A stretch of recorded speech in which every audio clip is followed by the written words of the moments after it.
চলে এলো ঋতুরাজ বসন্ত। বাংলা বছরের সর্বশেষ এই ঋতুর আগমনকে বিভিন্নভাবে উদযাপন করেছেন অনেকেই।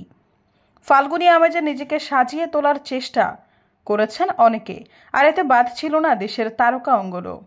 এবার বসন্তের আগমনকে বরণ করে নিলেন জনপ্রিয় ও আলোচিত অভিনেত্রী রুনা খান।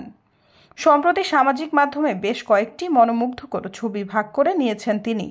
সেসব ছবিতে রুনাকে দেখা গেল হলুদ রাঙা বাসন্তী শাড়িতে, সঙ্গে ঋতুরাজের আবহ ঘিরে দিলেন বিশেষ বার্তাও। ফাল্গুনের প্রথম দিনেই নিজেকে অলঙ্কারন্দা রূপে ধরা দেন রুনা খান।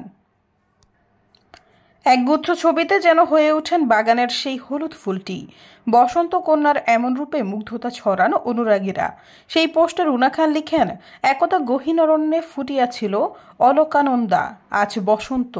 রুনার এই কথার মাধ্যমে যেন ফাল্গুনী আমেজে বসন্তের আনন্দ ভাগ করে নেওয়ার বার্তা দিলেন রুনা খান।